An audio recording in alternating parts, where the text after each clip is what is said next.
Қайырлы таң ардақтаған, қалдарыңыз қалай? Дайынсыздар ма? Чонжудағы ыстық суға баруға? Онда кеттік бәрін таста. Енді осы жолда блок турмен барамыз. Сейфуллин Ташкентскийде сбор. Бірақ барлығы кешігуде. Соның бірі мен. Бүгін мында бір автокөлікті келістірген екен. Ал жол болсын бізге.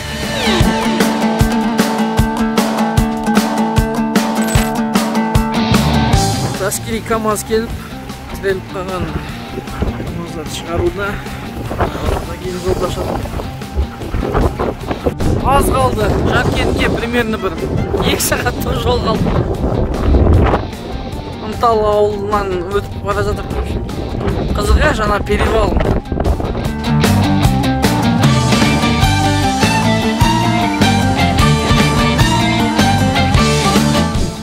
Жамбыл ауданында орналасқан Жамбыл музейіне қарағанда, мына музей әлде қайда үлкен сияқты. Әрбір қазақ, әрбір қазақстандық қазақ қоғамының тарихын жақсы білу керек. Әсіресе осыны бір батырларымызды. Батыр деген кезде көбісі қолына қылыш, найза алып, жауға шапқан адамдарды ойлауы мүмкін. Жоқ. Батыр дегеніміз қазақ қоғамының тарихын, осы Орта Азияда болып жатқан дүниелердің барлығын қазіргі біздің өмірімізге дейін керемет бір түрде жеткізген адамдарды айту керек. Ол біздің атамыз Шоқан Уәлиханов. Еңбекшілмен де барған жерінде барлығын өздеріңіз бейнематериалда көрдіңіздер, суреттеп, суретке салып, әдемілеп, керемет түрде жеткізген. Тарихын білмеген адам өзінің болашағын дұрыс алмайды. Сол үшін қолдан келіп жатса, Кербұлақ ауданында жүрсеңіздер, міндетті түрде осы мұражайға келіп шықсаңыздар, нұр үстіне нұр болады. Өздеріңіз білесіздер, Ақмола облысында дүниеге келген Шоқан Уәлиханов Алматы облысында дүниеден озды. Осы жерде оның қабірі жерленген. Қазір жергілікті имамдармен бірге Құран бағыштап, әрі қарай жол жүретін боламыз. Баршамызға белгілі, Шоқан Шыңғысұлы Уәлиханов өмірінің соңғы кезегін осы Күреңбелде өткізіп, Күреңбел деген қазіргі Кербұлақ ауданы Күреңбел атымен әйгілі. Осы жерде соңғы өмірін өткізіп, осы жерде Тезектөре ауылында жаңағы қайтыс болған баршамызға белгілі. Мінекей қазір біз Шоқан Шыңғысұлы Уәлиханов зиратының басында тұрмыз.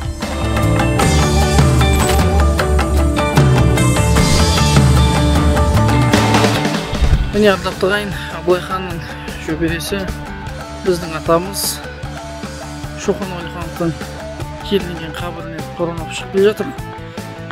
Міндетті түрде келуге тырысыңыздар, бір Құран бағыштап кетіңіздер. Ал біз әрі қарай Жаркенттегі керемет тарихқа толы бір мешітті көруге барамыз. Кеттік.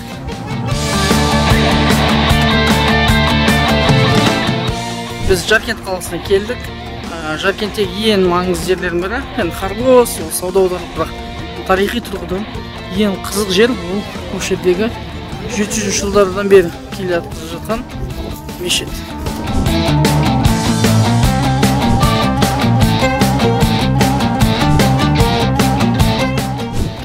Мешіт совет өкіметінен бері музей ретінде қазір қалыптасқан. Бүкіл дүние осы жерде, бірақ одан бөлек ішіне кіріп әсемдігіне көз жеткіземіз.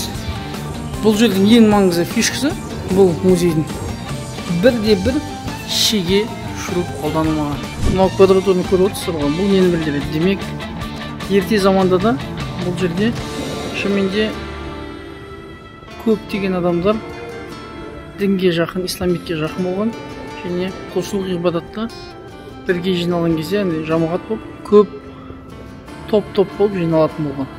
Себебі қазіргі таңның өзінде кейбір ауылдық округтарда, районный центрлерде бұндай ауқымды мешітті табу екіталай. Ал міне бұл мешітті де көп шықтық, өте керемет, тарихқа толы. Енді не дейміз? Ұстап барып, ыстық суға түсейік енді. Дайын болсаңыздар, кет.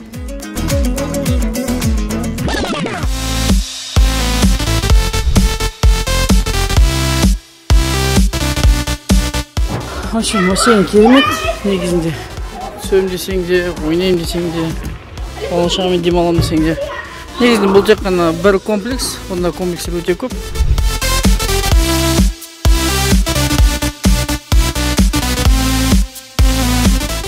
кеттік, бәрін тастап, Чунжаға демалып қайтыңдар жігіттер. Чунжа туралы негізгі бару керек жер тек қана осы ыстық су шығар. Осы жерде қазір оператор әдемі видеоларды қояды. Тамашалайық.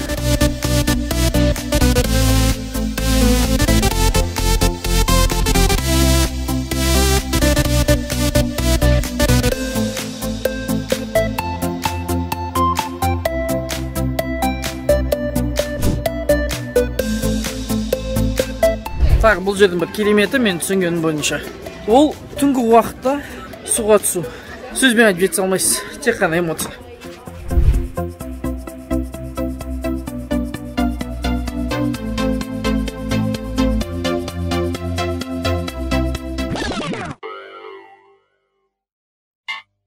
Панфилов ауданына келдік, Келиағаш ауылдық округындамыз. Қазір негізінде көпшілік зиярат ететін бір ағаш бар екен.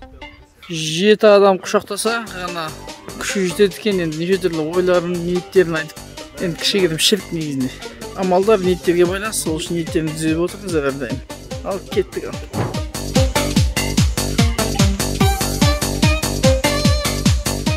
Мұнда новый дүниелер жасап қойған екен.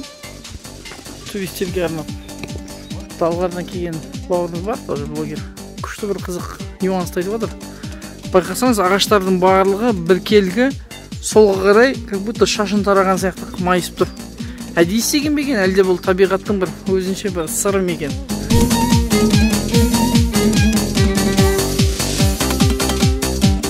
Міне, көріп тұрғандарыңыздай, Келиағаш деп аталады. Қанша жыл болған екен бұған?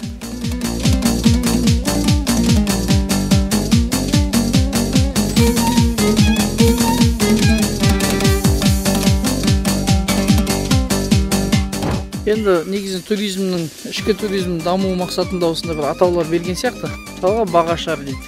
Енді әр адамдар жаңағы өзінің бағын таба алмай жүрген адамдар келіп іштерге біраз бақтарын ашып қайтатын сияқты. Мынаның аты Жетіағаш екен. Көз деген тіл көзден сақтасын деп қойған сияқты болса керек. Бірақ қайттан ескере кетейік. Барлық нәрсені тек қана Алла Тағаладан сұрау керек. Қойшыбекұлы Мыңбатыр 1284-1333 жылдар осы жерде өмір сүрген. Ішкі туризм әттең бізде дамымай қалған. Оның бірден бір себебі өздеріңіз білесіздер, жол. Жолдарымыз өте нашар. Бір жіпеттік келем дегенше. Одан кейін инфраструктураның, яғни инфрақұрылымның дұрыс дамымағандығы, гостиницалар, кафелер. Үшіншіден бәлкім шыныменде жеткілікті дәреже жарнама жоқ. Жігіттер келіп жатыр, блогерлер.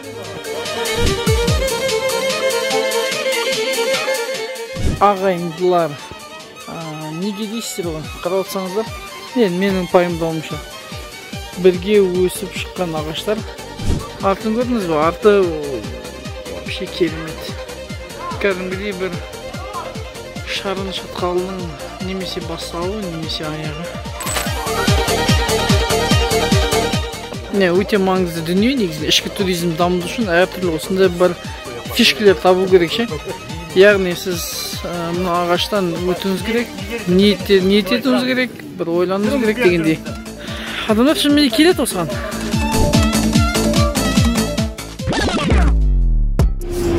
Мінекей ардақтаған біз отанымызға жеттік десек болады.